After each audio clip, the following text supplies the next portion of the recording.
I have crazy videos for you today that you haven't seen before in an earthquake. The powerful forces of the Doublet Earthquake in Venezuela, 7.2 and 39 seconds later, the 7.5. And we really see both earthquakes working together. But the crazy forces off the ground, it was not just shaking. No, it was going like a kitchen swirl. I can tell you this. But let's start with one, and then I'll show you a lot of crazy things, actually. So it's worth watching. So this woman here that you see in the background, that is really displaying the force of that earthquake. Not only the water, you have to watch furniture and you have to watch her. So let's play that video. So that this is basically the introduction to these powerful earthquakes in Venezuela. Do you see that shaking? Do you see the furniture shake? I mean, I would say stop it, replay it, because it is absolutely insane. But here you see how it looks from the water, and these are not landslides, guys. That's what's so terrible. What you see is this. It's this. It's the buildings coming down. But this is how it looks from the water. How frightening and how massive the scale of buildings collapsing. They say we're nearing roughly 60,000 structures. Many of them, these towers, multi-story towers that have come down. And if you're on the water and you see this, and you know you have friends, family members, people that you know that might be inside of these buildings. I mean, this is like end of day scenario that you thought you would never have to live through, only maybe if you watch a Hollywood movie. And I think for me personally, these images from the water are absolutely terrifying. Here you see the concrete posts, or you see some rebar in the concrete, but is this really enough? It seems not, when you see how the buildings collapsed, and that is one of the big controversy. But before we talk about that, I want you to show you this video again, because now I have a new angle. This is the first time you see the video. Do you see the ground shaking? But watch in the background, you see one building come down at the same time. But the new angle that I now have from this video, also repeat that and watch it in slow motion, how the ground does this, knocking the people off their feet.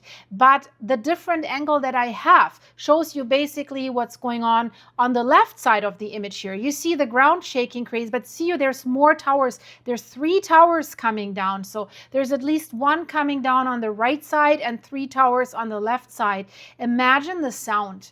The earthquake itself makes a shocking sound, but these towers coming down for the people that had to live through this. And now I want to show you this video, because this is what many engineers are saying. This is actually a building built right. And it's crazy that the lower stories, right, they're more damaged than the higher ones, because they have to hold all that sway. So we do see the rebar, we see the rebar is bent, but we see the columns are still standing.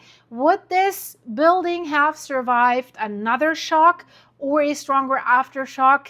It remains to be seen, because these ground posts, the columns, the beams here, they look like if they bend any further and one gives in, the whole building might tilt and it might collapse as well. But this one was still standing and people were able to get out of that building. But here, someone's filming the building's collapse from the top of their own building. And when I saw this video, I was like, you want to tell that person, please do not stand on the balcony or on a deck, but it looks like a balcony in an earthquake like this. I mean, the towers are collapsing. The balcony is probably the first thing that goes if your building gives in. So I don't know, these days, right? Of course, yeah, you think you want to film that. Probably, I don't know. I thought about this recently. What if I'm high up in a tower and the big one here and the Catia Fault hits? Would I film it for you guys? The shocking answer is yes, I would probably live broadcast for you. But it's stupid, right? It's stupid. I have to say that. Do not do that. Don't do that. So luckily the person in that building is standing. But when it's shaking like that it's knocking you off your feet, these low railings, you can fall over. So don't lean on it, right? And here, this is very interesting. Watch the dog. The dog is alerted. The dog is in his bed. And then it's a Jack Russell or something. He's like, whoa, wait a minute. What's going on? And then he's like, let's sneak into the bathroom. That's maybe a safe place. But then the shaking comes, the noise comes, the rubble comes. So the dog's like, whoa, let's get out of here.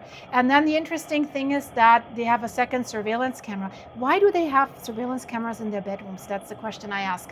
Because of the dog? Maybe. But I'm surprised. I see many earthquake videos from bedrooms. But here's the living room. You see the dog, it will immediately come out once the shaking starts. But the sound, listen to the sound. The sound is also terrifying. And everything starts shaking. This is obviously a better built building, but the dog comes chasing out. So it seems the dog doesn't really know what to do, right? If there was an open door, a dog would probably run out. But I want you to look at this. I'll repeat this again because this shows you how intense that motion was. Left corner, do you see the table moving? But this one here, it's also interesting. This is a very interesting. I paused this for a moment because what you just saw was, okay, normal. CCTV camera, it's installed, and it shows the beginning of the earthquake. It shows the shaking. It shows the violence.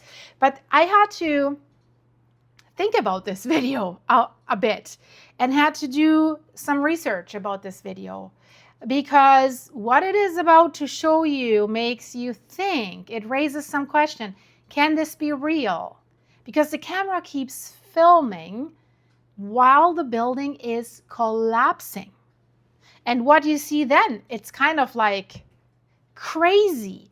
So I'll show you the video and then I'll give you an explanation. So watch the video. So you see the earthquake start, you see the shaking, you see the building collapse. It's getting dark. There's rubble. Of course, the night vision kicks in. And you see concrete and you see rebar. So many builders that might be accused of not using rebar, they're saying you see the rebar there. No, but I'll pause it again or I'll let it play. No, I let it play while we talk about this. So, of course, my thoughts were, it looks real, right? And it's absolutely possible that a surveillance camera kept recording during and after a building collapse if the camera is not heavily damaged. Does not automatically mean fake video because a CCTV camera can keep recording if it had a backup battery like UPS, right? Many security systems are connected to a UPS so they can keep working during a power outage, for example, right? And this was probably a power outage. Or it was a PoE powered from a protected network box somewhere, right? Some powers get power through an Ethernet cable. So if the recorder and network switch had backup power and the cable did not snap immediately, the camera could keep working as well. If it had an internal SD card, some cameras record directly to a memory card, even if internet or building power fails. But then the question is, can you retrieve that SD card? That seems unlikely here. It's more like I think it was sending footage to a recorder or to a cloud server. That is, cloud server is probably the most likely explanation here, right? So cloud server, then the video has been saved, right? Even before total failure. So night vision switching makes absolute sense, right? Does not make it suspicious at all. Concrete in front of it, rebar is absolutely plausible if the camera survived inside a void or near a partially collapsed wall because it was mounted to the wall, right? So that makes sense. So it really seems to show an indoor surveillance camera continuing to record. Let me know your thoughts. But now that we talked about this video, there's crazier things. And we have to talk about the Google earthquake warning system because that is something I discovered to be fascinating when we see the next videos. So people are sitting there in their house. It seems the door is right to the outdoors. And then they're watching television, it seems. And then they hear the Google early warning system. And I mean, I think now after this quake, they will probably react quicker. And I'll show you other videos where it's like people still are like, what? Earthquake alarm? Yeah. Can that be us? Can that be true? Sounds, I don't know. Should we really? But then the guy, he takes action, right? He goes outside. He's basically like, well, whatever you do, I go. And then they follow. Thank God it's like a group thing, right? And then you see they're outside. And then the earthquake starts shaking. But you see, a few seconds warning can make a difference had that building indeed collapsed. If you're in a tower in the 20th floor, it's not enough warning. But for these people, it was definitely enough warning. So if you're in an earthquake-prone area, get that Google early warning system and set it on alert, probably magnitude 4 or higher. That's what I would do. Definitely. Because some earthquakes can be foreshocks, right? So I found that amazing. Let me know what you think in the comments, and I'll show you something else that's, I mean, now here we have the bedroom, right? We have the cat, we have a couple in the bedroom, and night vision, it seems to be dark, and then earthquake alarm. The guy looks at his cell phone, earthquake alarm, and she's like, okay, let's get up. They're pretty fast, I would say. And he looks at his wife or girlfriend, and I think he's like, should we go? But then it seems she's getting scared, and he says, stay calm, stay calm. And then it seems they're standing in a door frame, or they're getting down, and then Cat is watching them from the bed. So Cat thinks, I have several lives, right? But it was amazing.